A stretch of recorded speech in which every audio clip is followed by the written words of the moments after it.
Hi, I'm Hombre de Mundo, your one and only man of world. And today we're going to... Wait, Hombre, hold on there a second. We've never done a video on this channel before. These people probably don't know who we are, let alone why we're the ones talking about Zelda today. Yeah, you might be right there. So, okay, humulos and I, we are part of the Gamnesia stream team. We stream games a couple times on Twitch, and we also happen to be longtime Zelda theorists. You know, the kind of nerds who dig through every single detail of the game to kind of piece them together in a long, complicated timeline? That's us. And seeing as how we just got a new trailer for Breath of the Wild last week, we thought we'd analyze it. So there's a lot of cool stuff in this trailer to go over. For this video, we're going to focus on the major elements and particularly the plot of the game. So if you're avoiding spoilers, this may not be the video for you. It won't be crazy spoilery, as a lot of these things that we'll talk about, they're hints and they're maybes. There are very few definite spoilers, like Zelda dies. There's nothing like that. That's right. Sorry, everyone. That was a spoiler right there. Zelda does die in this game. Ah, shit. Alright, so the video starts off with a showcase of the environments around Hyrule. We see a lot of big open areas as usual. There's not a lot to say about this until we get to the desert, because in the desert we see a couple of creatures that you wouldn't normally find there, and they look to be like some kind of a sea mammal, like a sea lion or a seal, or what is most likely, because of things later on, walruses. So again, not something you would normally see in the desert, but we'll talk more about that later. Now, the last bit of scenery that we see is it's an establishing shot of some woods, which could very well be the Lost Woods, because next we see what's inside these woods. It's Koroks, several Koroks, and we've seen those in the previous trailers, but what we haven't seen is the path that they are taking us on, and that path leads to the Master Sword. Now, we've seen the Master Sword before, you know, in the logo and all, but what's more important than that is what's behind the Master Sword. And you won't see it that well here, but later it'll be abundantly clear that this tree here is no other tree than the Great One, the Great Deku Tree. And he has several Koroks on his root, and you'll see that he has the same type of facial hair that he had in Ocarina of Time. So after we get that nice shot of the Deku Tree, we get a nice zoomed in shot of the Master Sword, and this shot is very reminiscent of the artwork we have from Link to the Past, showing off the Master Sword, which that's already a cool enough reference. But one thing people have been pointing out for the last few months is the flowers that we see around it. What's so important about the flowers? They're just stupid flowers. Stomp on them. Everything's important in Zelda theorizing, Hombre, because we've seen those flowers before, like 20 years ago in A Link to the Past, because they're in the same positions that there were little flowers. Of course, they were little like 8x8 tiles back then, but they're in the same position as those flowers. We also see those same flowers in A Link Between Worlds, so it's an interesting little attention to detail to have those flowers in that same spot for this game as well. Does it mean anything? Maybe, but we definitely know the flowers do mean something, and we'll talk more about that later, but just keep an eye out for them as the trailer goes on. Well, and as it goes on, we'll see more sweeping camera footage, including a shot of the probably the most ridiculous bridge in the world. I don't know who built that, or why, or how. Anyway, an old woman starts talking. And if you paid attention to recent Zelda games, old women tend to be Impa. Could be someone else, but we're gonna say it's Impa. She has the knowledge of the royal family, and that's usually something that Impas have. She says that the history of the royal family is also the history of the Calamity Ganon. And that's implying some sort of connection between the two. And notice the yet again, as in the Calamity Ganon. No one is personifying Ganon, or this version of Ganon at least, as he's been referenced as a person in the past. Maybe he's not a person at all. Like, people treat him more like a storm. And this line could be referencing Skyward Sword as well, since the royal family is associated with the goddess Hylia, and she's been fighting with the Mai since the beginning. And we do have this kind of thing where if evil rises in the Zelda world, good also has to rise to counter it. There's this sort of never-ending cycle of good and evil. So I think that's probably what they might be hinting at here. At this point, we see parts of a cutscene we've already seen, with some good shots of the big old purple pig dragon that is the Calamity Ganon. Some enemies pop up, implying that they were introduced by the Calamity Ganon, but this was already pretty safe to assume. But then, the music gets really dynamic, and we have panic, lasers, excitement. There's this desert scene in which we're fighting some kind of sand dragon. Could this be Mulgara? Maybe. Yeah, probably is. The Zelda series have this sort of thing where they will take a boss, change its appearance a bit, but it will mostly work the same way.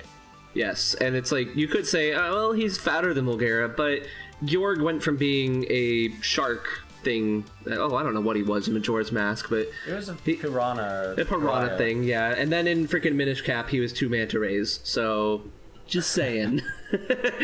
But the interesting thing in this shot isn't even that big old sand dragon, it's actually what Link is focusing on. You'll notice he's looking entirely in a different direction, and he's holding a rope. Huh, have we ever seen Link use a rope before in this game?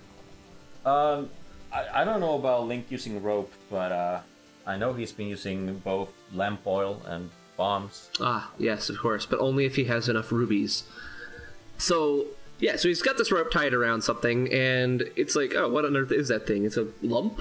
So, if we slow this down and freeze right there, you can see exactly what that thing is, and it's a walrus! Remember earlier? It's a desert walrus from earlier! Yeah, desert walrus from earlier! Okay, so is this an enemy? Probably not, as a later shot shows some more of these walruses, and based on everything we're seeing, we're going to say that this is a transport animal. You know, Link's wrangling it, and we'll get to the other part of it later, but... this could be the way we get around the desert, by riding the backs of these walruses that we have to wrangle, similarly to how we have to get our own horses. And those horses probably wouldn't be able to work very well in the desert, so obviously we have walruses. Obviously. Now, well, we have a couple more of random shots, including weird purple stuff. Fighting Lyssalphos in a volcano, you'll see that these Lyssalphos are somewhat similar to the Skyward Sword design. We're fighting the Cyclops Moblin that we've seen in earlier trailers. And then there's a sword clash with what you described as a tusked Sheikah warrior humulos. I mean, it's hard to say what this enemy is. I, for one, when I first saw it, thought that this could be this game's version of a Darknuts. It's a bit more slim than regular Darknuts, but it reminds me of the Twilight Princess version after you strip its armor off. It definitely could be that, because, you know, normally the sword-wielding enemies in Zelda games are generally Darknuts. But the only reason I'm not going to say for sure that it is because of that mask. It's got the upside-down Sheikah eye right there in its face, and so it just makes me wonder...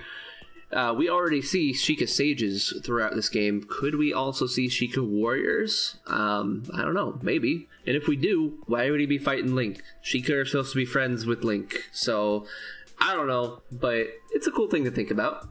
Maybe it's a robot. Maybe it's a robot. We do see plenty of robots in this game. We then see what appears to be a shrine disguised as a pumpkin. So pumpkins are going to make the triumphant return in the Zelda universe yet again. They've been sorely missed since Skyward Sword. There's another shot of the Calamity Ganon, and the montage here finishes off with views of a couple of towns, including what appears to be a Gerudo village, which you can tell by the Gerudo symbol on their entranceway. Now, concerning the Gerudo, we do not know if this is a town that's kind of like open to everyone, or whether the Gerudo are more so isolated in the desert. Point here is, there doesn't seem to be, just one big Hyrule town.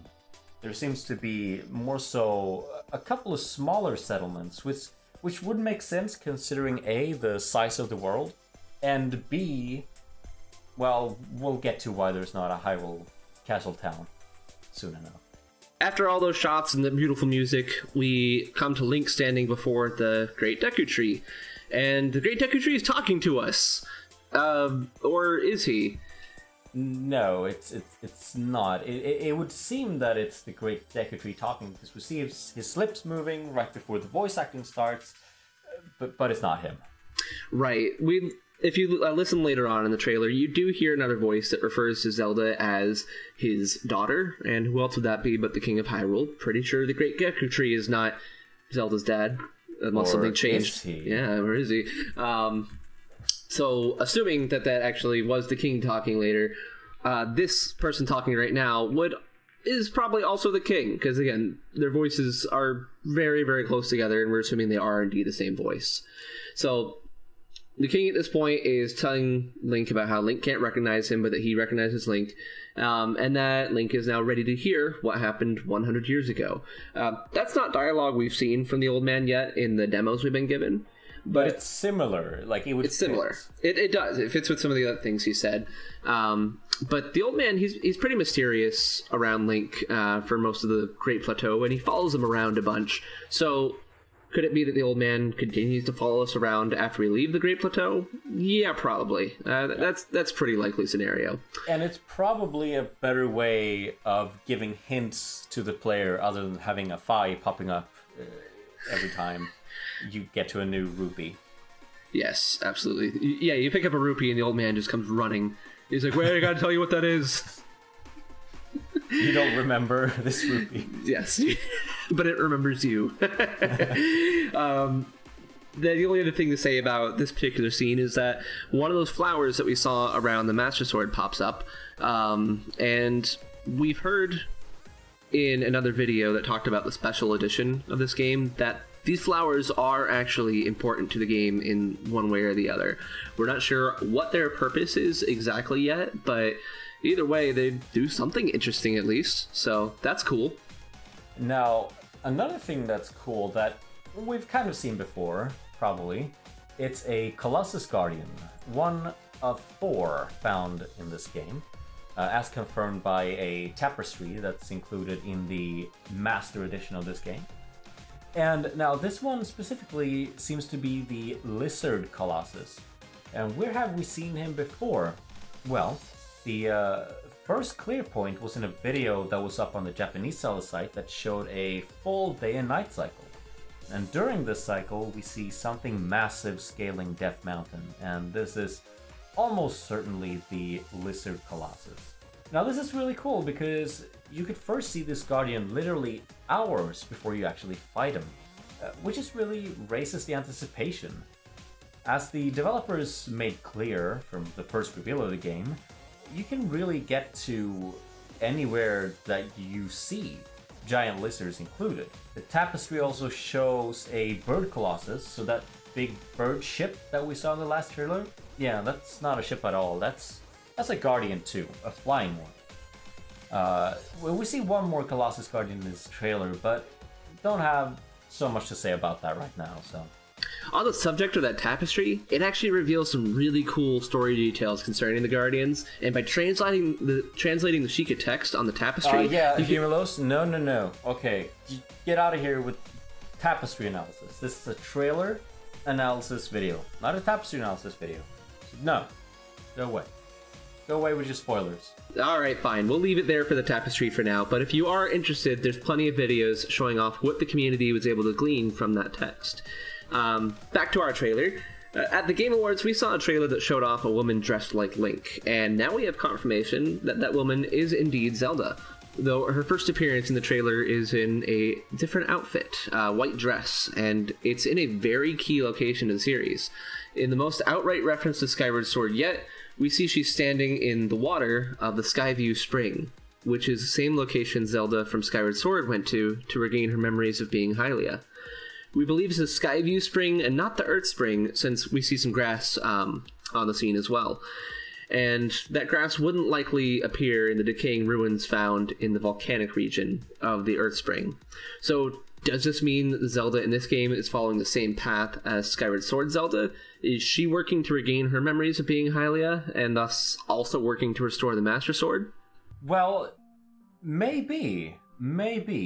There are some theories flowing around as to what Zelda is supposed to be or do in this game, One is, well, we see her in blue clothes and a Sheikah slate. Maybe she has her own.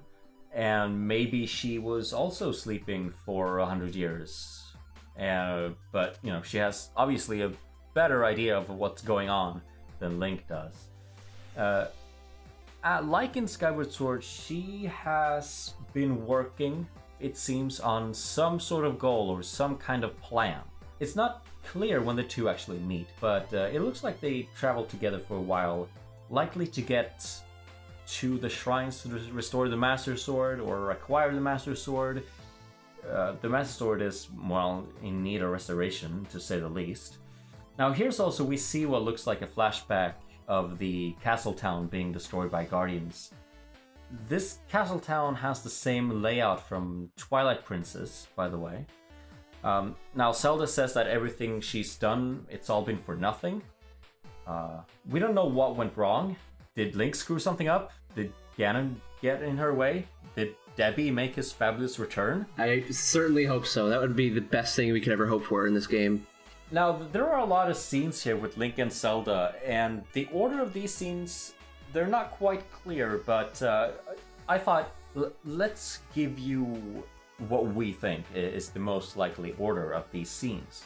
We first see Zelda in this trailer dressed in white in the spring, with her back turned to the camera. Now, this is a pretty common establishing kind of first shot of Zelda. You know, you see Zelda with her back turned to you, and then she turns around. Ocarina of Time, for instance, had that.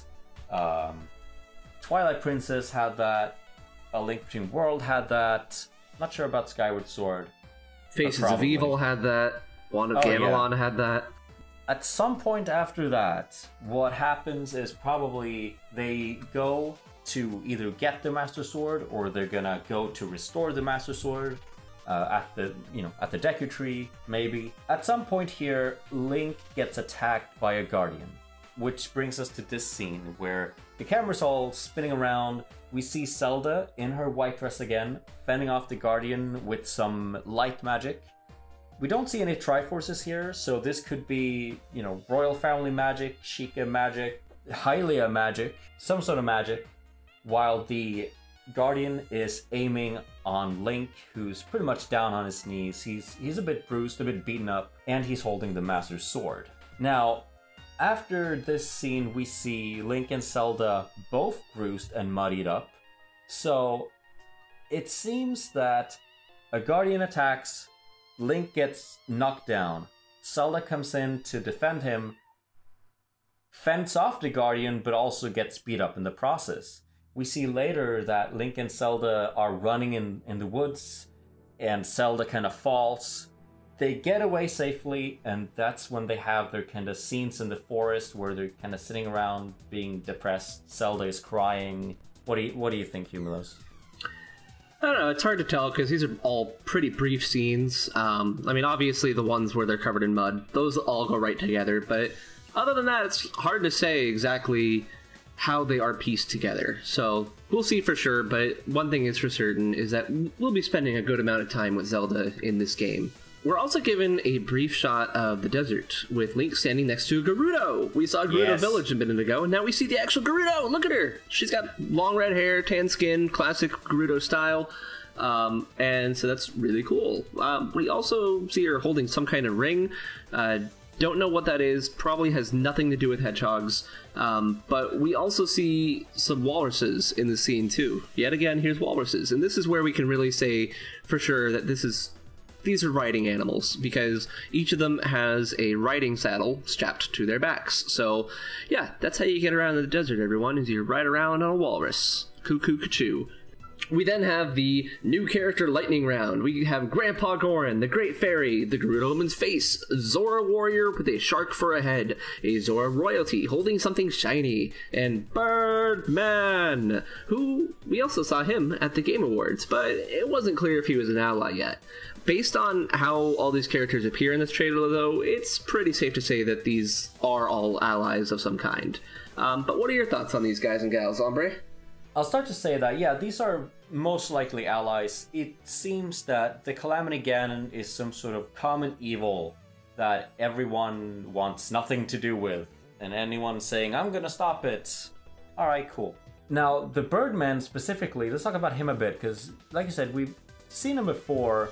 A lot of people thought that this might be a Rito, but we have Saurus in this game, so that wouldn't make sense kind of timeline-wise. Then again, yeah, timelines. But this one looks more like a crow or a raven.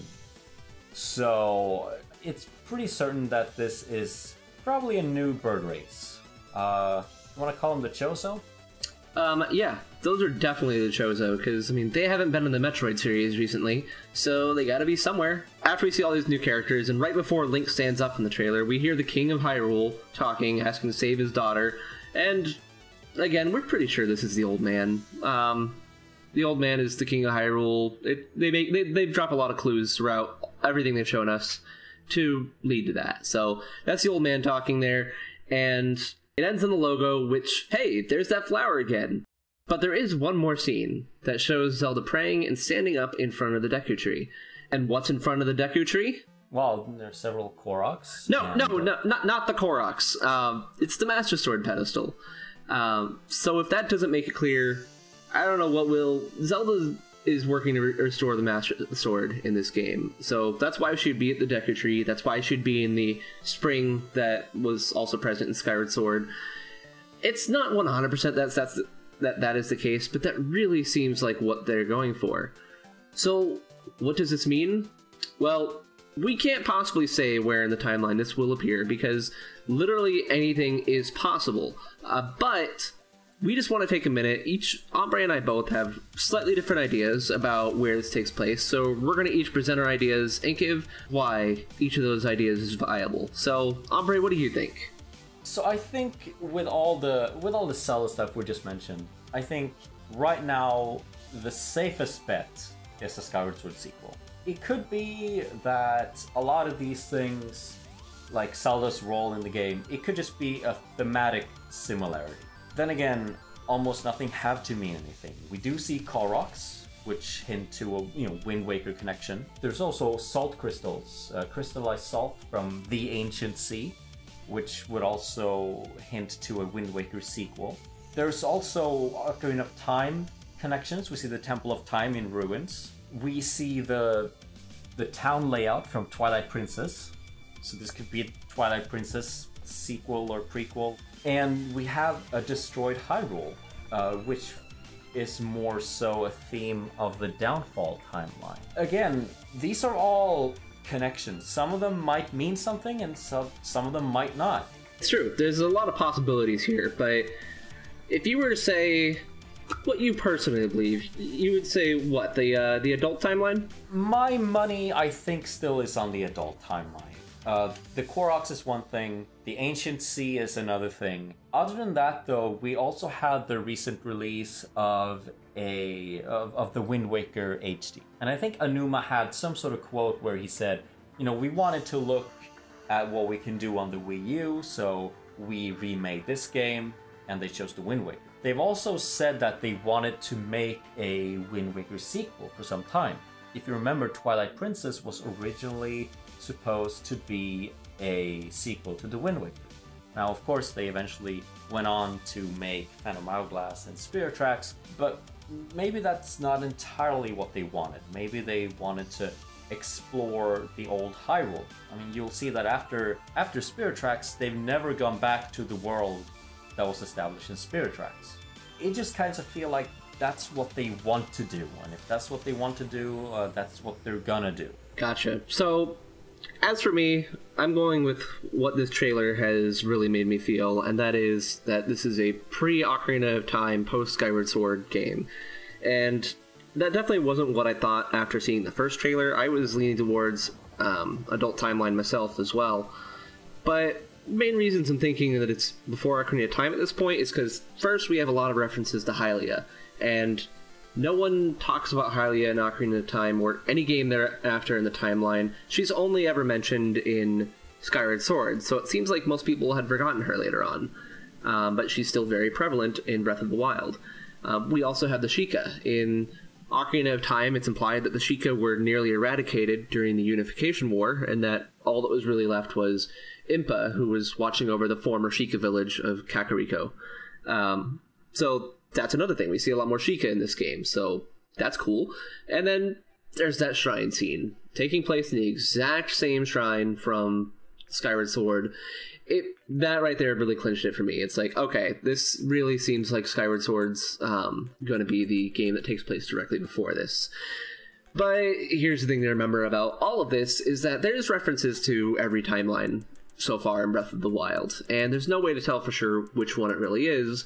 And even if we do find evidences for something, it could just be references, which Nintendo's known to do, because here's the thing about Nintendo and timelines. They don't actually care. When they're making a Zelda game, they do gameplay first, story second, and then throw it in the timeline wherever they think it works out. It's not like they consult the timeline and say, this is where it's going to be. Because if you'll remember, we have A Link Between Worlds, and that was supposed to be a sequel to Link to the Past. It was supposed to be pretty clear that that was the case. And in Link Between Worlds, a few minutes into the game, you get to see the backstory of it, which is the story of Link to the Past. Except not. It talks about how the Triforce was split into 3 pieces, which in Link to the Past, it was one complete Triforce. It talks about how there were 7 sages and Princess Zelda who sealed Ganon, but there were only 7 sages, including Zelda, in A Link to the Past, and they didn't seal Ganon. I was there. When I was 9 years old, I killed Ganon with a silver arrow. I saw it happen. He died. You he did not get wrong. sealed. No, you remember wrong. But what I'm trying to get at with that is that Nintendo is no stranger to retconning things in the Zelda universe, and they could continue to retcon things. The Koroks being in this game, that could be nothing. The Koroks could just be erased if they wanted to show up again. The architecture could just be a reference to the other architectures. The shrine even could just be like, hey, remember the shrine from before? It's back, but it may not have any bearing on the placement at all. Likewise, we've seen races go extinct and then not really be extinct. So, for instance, the Sheikah are supposed to be pretty much gone in Ocarina of Time, but hundreds of years later in Twilight Princess, there's a whole village that I guess up until recently were full of Sheikah. And we also see Impa in as far as A Link Between Worlds. So you'd think extinction would mean a race is gone, but not necessarily. So Humulos, I think that's it for us, huh? I think so. I think we went through everything there is to cover. Well, maybe not everything, but everything that we wanted to cover. Yeah, so if you noticed something that we didn't bring up or something that we missed completely, please let us know in the comments. And also let us know if you want to see more trailer analysis from us. I mean, we're not going to analyze Mario, but if there's a Metroid game coming up, yeah, I say we should give that a go. Anyway, as a reminder, you can catch us over at Twitch a couple times a week, so follow us there. Find out when we stream. You can also take part. We play some multiplayer games from time to time, including Smash Brothers. As for Zelda, we'll be streaming Skyward Sword in its entirety starting on the 22nd of February. And we will of course be streaming Breath of the Wild the day it comes out. Now that will be you, Humulos, not me. I'm gonna enjoy it in solitude. Anyway, with all that out of the way, have a lovely day. I'm Hombre de Mundo, your one and only man of world. And I'm Humulos. Over and out.